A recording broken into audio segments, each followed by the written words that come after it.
There's the fortress. You ready? Let's go!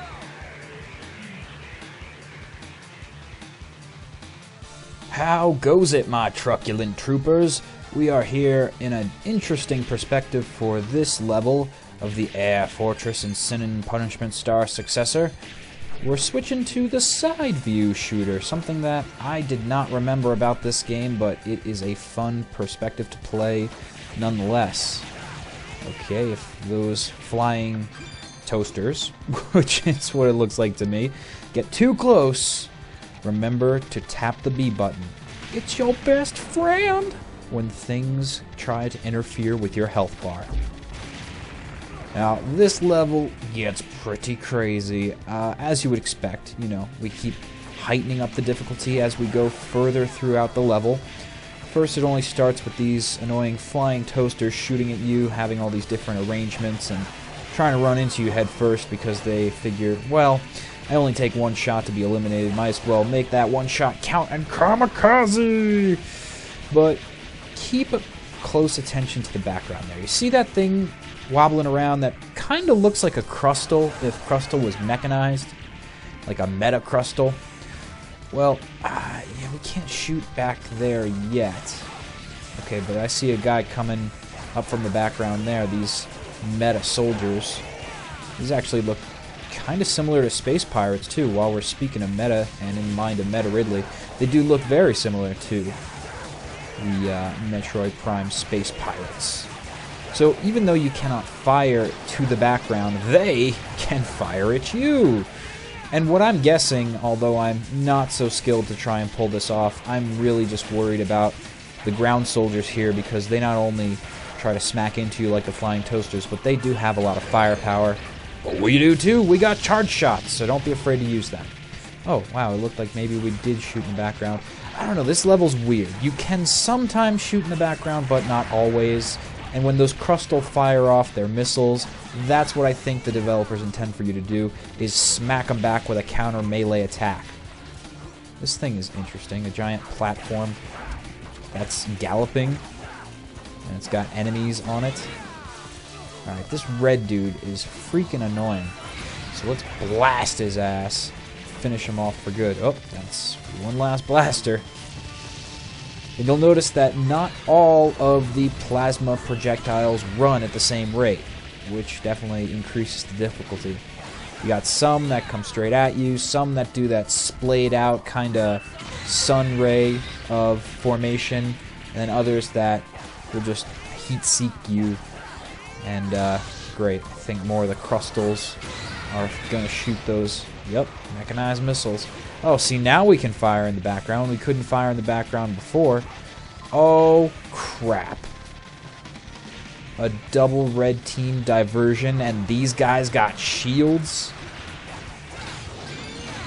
Perfect. Thanks for bringing me that giant missile to take care of your friends. That was a great idea on your part. Oh, okay, they were just blocking the way, I see. They weren't even looking for a fight. They were just looking to try and stop our valiant efforts from going forward. Bastards. Well, they didn't last long now, did they? Okay, these things are fucking annoying, and what I recommend is that you quickly melee them out of the picture, unless they get behind you like that. It's far quicker to just melee them off the roof or on the floor, and it's a lot more effective, especially when you gotta consider you've got these things, which remind me of that giant record or giant wheel, whatever the fuck that thing was, in Kirby, that would do a furious rampage at you whenever you were floating around, sucking up enemies. It's like, nope, can't suck me up. I'm gonna roll you out. I'm a rolling pin. Watch my rage. So when those things are coming rushing at you, you don't want to waste a charge shot on these annoying little beacon rovers that are firing off the blue ammunition. Really, a melee here is the perfect, is the perfect thing to get rid of enemies quickly.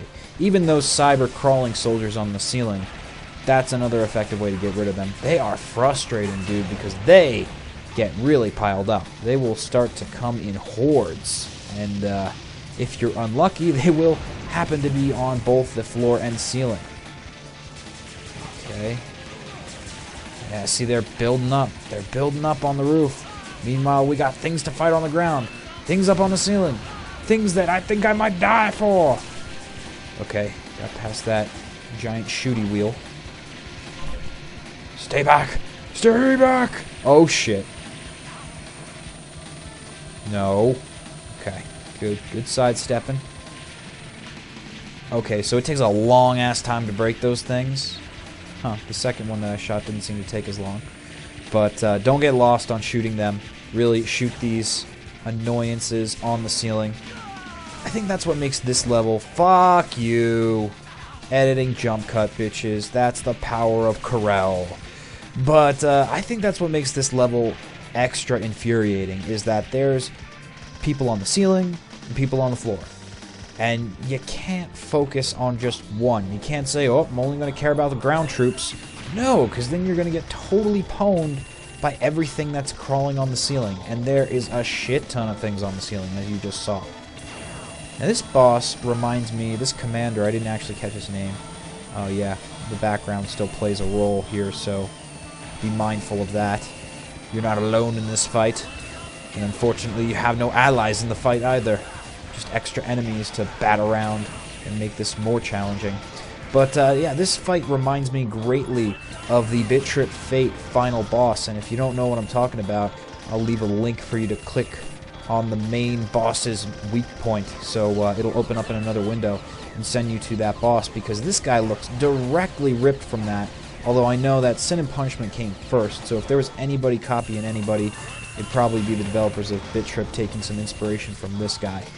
He's not dead accurate the same, but he's got a lot of similar attacks where he has this firing grid of lasers that you gotta look out for. You want to sit right in between them, and as far as that straight red beam goes, just make sure that you're going up slightly and down slightly to dodge and negate that firing that he tries to hit you with. Okay, so checkpoint, booyakasha. More flying toasters. Take them out in a snap. Oh, you big... Jeez, what am I going to call you? Annoying roving orb dudes that fire blue assholiness from both angles. Yeah, and that's what I'll call you, huh? Oh, shit! Yeah, this thing is deadly. Yeah, anything coming at you that's pointy and full of gears, although interestingly enough, I don't think those gears hurt you if they roll off. A giant metal thing is never good. That's cool that this humongous laser gate has been taking out some of our enemies for us. Oh, and I actually missed that in the background there. If you didn't want to do a barrel roll, which works just fine, if you didn't want to do a barrel roll in order to get past that laser grid, there was another one of these gear things in the background. You can see it right now. It's in the background currently. And you can use that. You can hit that along, just like you're hitting this one along, to take out that laser grid and make a safe passageway. See, that's what it's poised to do right now. Oh, shit, shit, shit, shit. Okay, back up. See, that works out well. If you do a charge shot, you don't only hit the thing that's coming after you. See, it's a balancing game here. You don't want to be run over by the giant gear coming towards your face. But you also want not to be burnt up by the lasers, which this one you cannot just simply do a barrel roll through because there's 3 sets of this grid. So that's nice that when you charge shot, it moves. Fuck! Both of the mechanized horridness. Alright, good. Only got one. Get the hell away from me. This one looks even more ferocious. Look at that. It's got like sparks coming off of it. It's like, I'm gonna shock you. I'm gonna grind you. You can't escape. We'll see. Enough charge shots and that thing will be eliminated. The thing that's nice is that the screen finally stopped moving, so we can fight back. You know, this thing is not difficult because it's not shooting out any projectiles. I mean, if it was shooting projectiles and coming at you with a gear wall, oh boy, that'd be rough. That would be tough. But it's not as much of a problem, especially when you get to that juncture. Beat it, toasters. Got no time for your burnt toast. Or your kamikaze-ness. Yeah, so they try to throw you off in this hall. But down this hall, the main thing to look out for is where the gates are closing. Where the small little entry passage will be. That's where you gotta quickly do a flip, barrel roll to get through. And the barrel roll is fairly dependable in this game. You know, oh shit. Phew, I thought we had to melee that or something. But, you know, not only does it get you out of the hazards of far too many enemy projectiles, these we can bat back to the firer. I have no interest in getting extra points by playing around with the missiles and keeping them so we can take out other auxiliary enemies. Let's just get rid of these fucks first. Then we'll focus on anything else that comes our way. Ow. I'm not even that great at deflecting missiles, so you know I don't want to spend too much time messing around with them. But, yeah. Oh, shit! This is why the barrel roll is phenomenal. There's these gigantic metal penises stuck in their face. And this one's obviously got gonorrhea. Sticking their face through. And at the last minute, the barrel roll will save you. Just like that. Booyaka. You can't get me, bitch. No. I don't think so. Giant meta dick. Beat it. Everything's meta in this world. It's a giant airship full of meta enemies. And you got these things, these giant missile launchers on the side of... I don't even know which way is up and which way is sideways. They're just on the side of something. Maybe we're the ones who are upside down. I really can't tell. Oh, no, you know what? They're probably wall crawlers because the way gravity just took that thing down seems to be that we were just flying down there. Okay, things get very tight in this hallway. Don't even worry about the enemies. I mean, unless you accidentally shoot through them. I don't even... Yeah, are those enemies or just mobs? Yeah, they're enemies. They're flying toasters. So they might do some kamikaze damage. Just keep your beam pointed directly in front of you so they don't get in your way if they try to go in front of you. Oh yeah, smooth moves. But that's probably the tightest hall. This one, you just have to blow up the center red point. And if you don't, you smack into everything and blow your brains out with a lot of health damage. So if you want to avoid that, go for the pinpoint red. Fuck, almost. Oh my goodness. Missed it so close. Ha! That's what this game does exceedingly well, too, is when you do have a tiny bit of skill. You know, I'm only playing on mild mode. Ow. Yeah, there goes my tiny bit of skill into the side of that beam. Beamed my head off. But if this is even too hard for you, there is an easier mode that you can try, so anybody can really play at this and feel like they're a BAMF. But if you are somewhat comparable at, or somewhat competent, not comparable, what the fuck am I talking about? Competent at playing this game, when you get through those tough gauntlets of narrow passageways and endless hellfire raining down from your foes, you really feel like you achieved something. You're like, whoa! I bet nobody could get through this, and look at it. I did it. Oh, wow.